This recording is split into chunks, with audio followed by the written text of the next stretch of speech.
So, hello mga kaibigan, good evening. Welcome dito sa bahay nila Pastor at saka ni Sister Gian. Gian, nagtawag kami. Ako ba isa? Baba ko ba isa? Di Malgastar. Gian. Gian yun, Bisaya. So, ngayon dito kami mga kaibigan, grabe yung ulan at saka hangin. Tapos ngayon, sponsored by ulam nila. Sila yung nag-ano sa amin, libreng ulam mga kaibigan. Dito kami kakainin this evening. So, let's pray.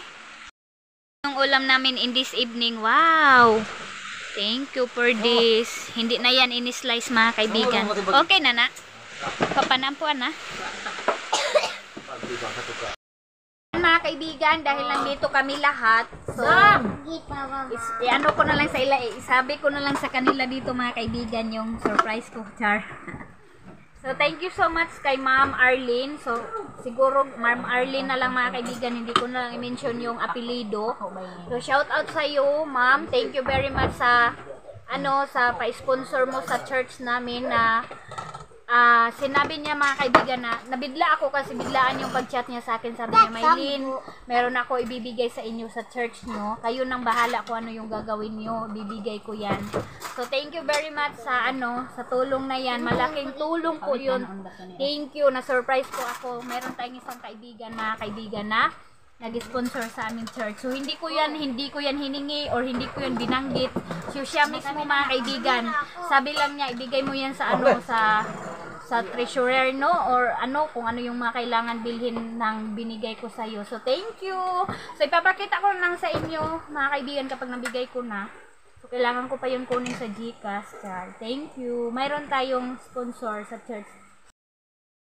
Hi, mga kaibigan. Good morning. Welcome dito sa aming bahay na malaki. Dito na tayo always natutulog mga kaibigan. Tinulugan na namin yung malaking bahay always para hindi po magkamumo. Char, joke lang mga kaibigan. So, hindi tayo maniniwala dyan kasi meron tayong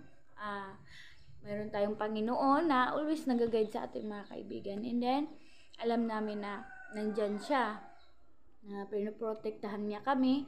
And then, lalong-lalo na mga kaibigan na kailangan na namin anuhin yung sarili namin na yung bang mga kaibigan, kailangan na namin i-train yung sarili namin na dito na kami natutulog. Kasi kung kami lang, sa ngayon mga kaibigan, meron pa rin kaming kasama, hindi pa namin na natulugan na kami lang talaga. Kasi natutulog lang kami dito kapag nandito sila Kuya Alem or nagpapanday dito kasi sila Uncle Tani dito na natutulog. So ngayon yung ginawa ko mga kaibigan, nagtupi tayo ng hinigaan namin. Dito kami sa sala natulog. Kasi si King at saka si Kuya Alem, ko, doon ko siya pinatulog kay Kuya Alem. Kaya dito na lang kami din sa sala. Para in case na mag-transfer siya mga kaibigan, makikita niya kami kaagad. Sabi ko kay Dudong Junjun, ano pa naman ang kulang? Mayroon na tayong window, mayroon ng takip yung bintana natin. So, hindi na tayo maulanan, hindi na tayo mapasukan or ganun. Mayroon na tayong main door, mayroon na tayong ilaw. So, ayun, sabi ko, tutulugan na natin kasi mag-train na tayo kasi malaki to eh. Baka manibago kami mga kaibigan kapag wala kaming kasama. Sabi ko, tulugan na namin. And then, update pa pala sa pabahay pa rin mga kaibigan, yung bahay ko na old na ibenta natin. Hindi pa talaga siya nakuha. So, naintindihan talaga namin mga kaibigan kasi wala pa daw talaga silang pera. Hindi daw din nila kukunin kapag hindi daw nila ma-paid yung pagbabayad kasi sabi nila, bininta nga daw namin para daw magamit. So, nalit daw nila pagbigay. Kaibigan na, tinupi ko na tong namin. Dito na kami natulog. Ayan po. New update na naman sa pabahay. So, ang dami na pong ganap, mga kaibigan, sa natin. Sa aming pabahay dito na pinanday nila. Alam niyo ba yun mga kaibigan na lang kay Dudong Junjun? Kasi sobrang excited niya sa akin na magpa-kurtina dito. So, ito na mga kaibigan, parang mayroon na kayong makikita. So, tinap ko muna yung mga kurtina ko mga kaibigan na old. Kasi kailangan na kasi yung glass natin is murahin lang siya. Kaya sabi ko, i-tap na lang muna natin yung mga old ko na cortina na ginamit namin doon sa old na bahay. Ginamit ko na siya dito. So ito yung update mga kaibigan.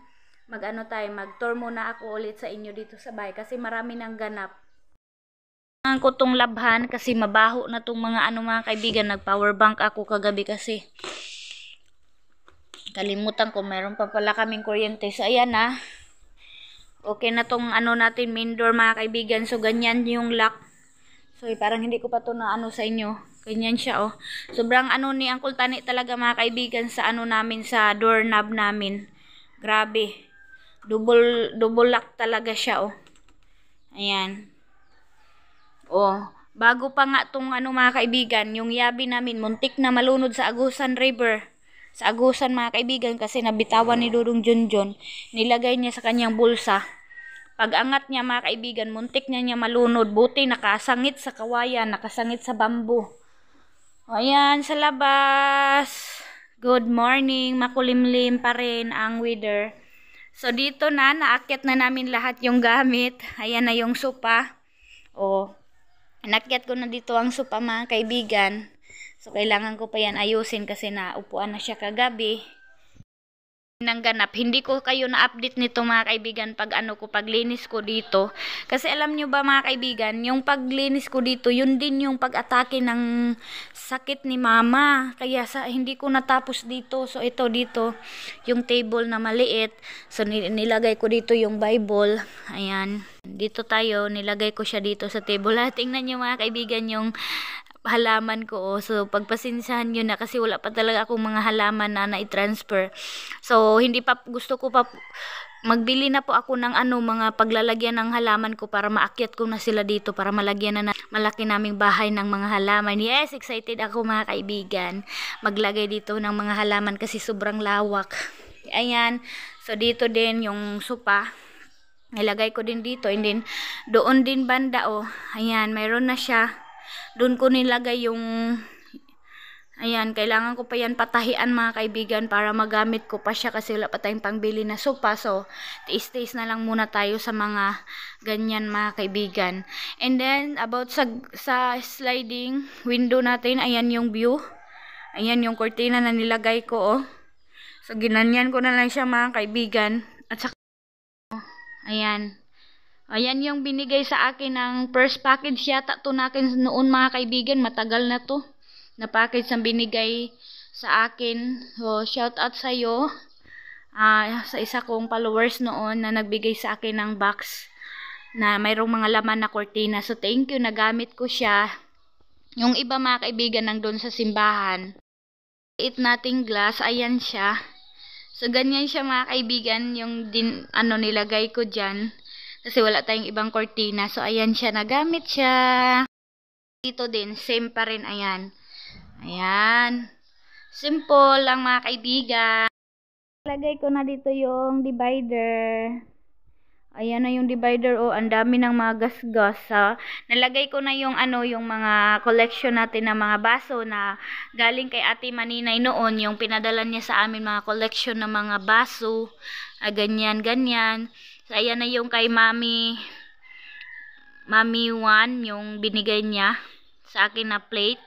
Ayan yung pinakita ko sa vlog ko mga kaibigan. Nilagay ko na siya dyan. Tapos yung plato na gamit na namin, pero ibabalik ko dyan, baka mabasag yun. Tapos yung pang slice bread, tsaka tinidor, at saka yung mga kutsara na maliit na gamit ko na, at saka yung malaki. Tapos dito sa taas, ayan yung speaker natin na sobrang tagal na din to kay Mami Duke yata to. Nabili ko to mga kaibigan. Limutan ko. At saka yung laptop na hindi magamit mga kaibigan. Hindi talaga siya mag-charge. Ano kayang gagawin ko nito? Pati si Dudong Junjun, pati si Dudong Tutot, hindi daw niya alam. Kasi kapag i-convert daw mga kaibigan, baka daw pumutok or masunog.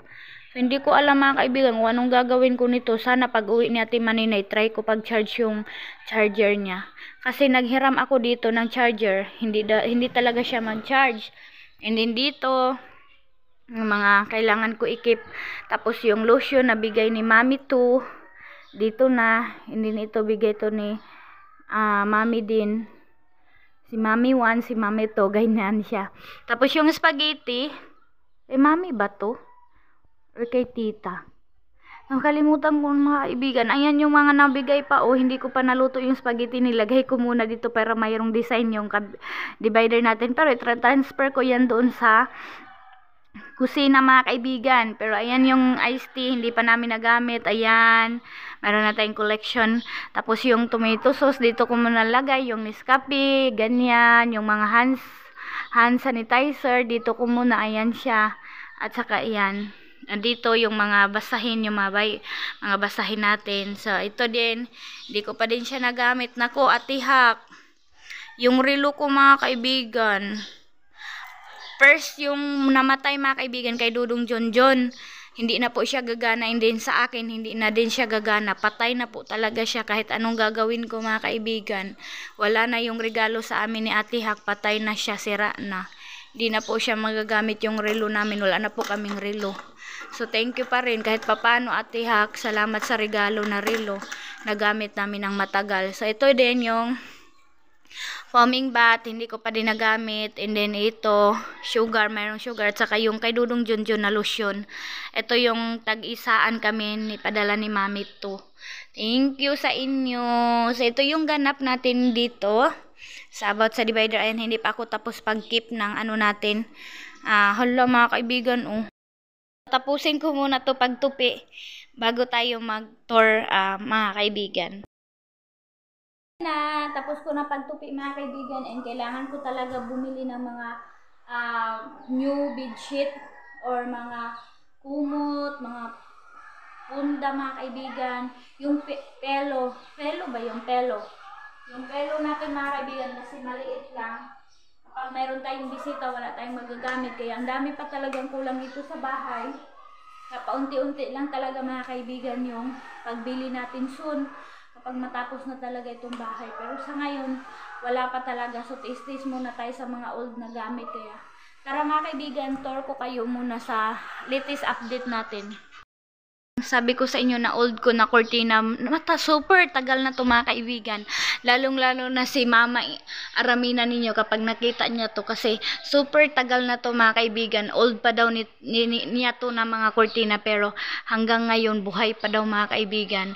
Na anuhan ko daw siya ng maayos mga kaibigan na nakip ko talaga siya ng maayos. So kahit luma na siya mga kaibigan, meron ng mga butas-butas, ayan na pero gagamitin pa rin natin yan, okay pa naman yan. So ito yung tinakip ko muna dito kasi hindi pa nagawaan ng door yung mga kwarto ni King and Eileen at saka dito din same pa rin. So ano lang muna tayo mga kaibigan, tiis na lang muna tayo sa mga cortina na old kasi kapag ma-paint na to mga kaibigan kasi sobrang luma na niya mga kaibigan, gabok na siya. Pag mayroon ng door to, pwede naman hindi natin lagyan ng cortina. And then kapag makapaint na tayo, hindi na to maano mga kaibigan. So tapos na nila pag ceiling. Ang design na lang mga kaibigan, wala pa kasi short kami sa sa Hardiplex. Kaya ganyan yung nangyari, hindi pa na-designan and then wala na din tayong budget sa sahod. Kaya tigil muna. So ganyan siya dito sa sala. Ganyan siya. So, magwalis-walis muna ako dito banda. So, ito yung ganap mga kaibigan. I hope magustuhan nyo din. So, ito yung ginawa nila na nag-DIY daw sila. So, hindi ko to nakita. So, ganyan siya mga kaibigan. Okay ba yan? Sa tingin nyo po, nagbagay ba siya mga kaibigan? Nag-DIY na lang sila kasi sabi ng Kultani kapag magbili pa daw kami ng baluster na paggawa doon sa furniture, mahala na daw kami mga kaibigan. Ayun ginawa nila ganyan siya. Grabe talaga yung gawa nila nag-effort talaga sila mag-DIY. Cute naman mga kaibigan. Pero hindi lang siya natapos. Kasi naabutan sila ng oras na yun lang yung time nila mga kaibigan. Tapos dito dito hindi pa nagawaan. Kailangan pa yan ganyanin. Ang Kultani na naman mga kaibigan yung nagawa ng ganyan. So, paint na lang po talaga para maganda na tingnan. At saka dito banda, kailangan pa siya gawaan. Ayan. Tapos yung mga sapatos dito mga kaibigan, tinakpan ko na siya. Pero yung paglalagyan mga kaibigan, ako, matutumba na siya kasi hindi na kaya ng mga kaibigan, hindi na kaya ng paglalagyan ko ng sapatos yung bigat kasi matagal-tagal na din to binigay sa akin ni Ate Maninay itong lalagyan ng mga sapatos. Yung iba nga mga kaibigan, bumibigay na ito nabali na. So, dyan ko muna, pinasok ko na yung mga sapatos namin. Ayan, ginanyan ko na lang muna siya. So, ayan na. Dyan ko muna siya nilagay. Pero dito banda mga kaibigan, halaman yung ilalagay ko dito. Pero maghanap ako ng halaman na dapat ko ilagay dito banda. So, dito, sa kusina, update natin dito sa kusina. Nalagyan na po nila ng mga kahoy dyan sa itaas. Oy! Kulang na lang mga kaibigan yung hardiplex kasi nakulang tayo. So, kuha na lang tayo soon. Yes! Marami pa kaming kailangan linisin ni Dorong Junjun or i-ano namin to kasi kapag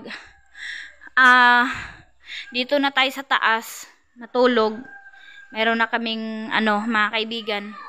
Tapos na po ni Uncle Tani paglagay yung ating lababo. Yehey!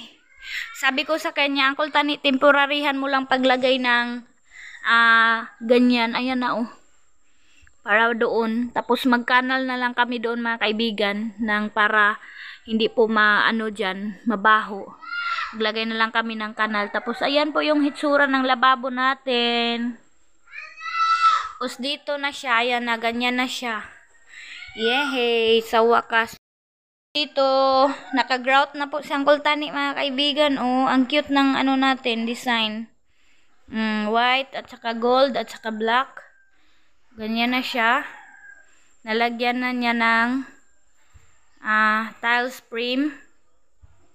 Naka-grout na din siya. So, ganyan na siya. Ayan. Yehey! Tapos na mga kaibigan, sa wakas, maraming salamat sa inyo talaga, sa inyong suporta mga kaibigan. Kung wala kayo, hindi po ako makasahod, hindi tayo makagawa ng bahay na ganito. Maraming salamat sa inyo po. So dito nalagyan na siya meron na siya dito. Ayan. Thank you. Ayan na siya ganyan na siya. So, mayroong pang dito. Wala pa tayong panglagay na gamit. Update ko na lang sa iyo na sa next vlog natin.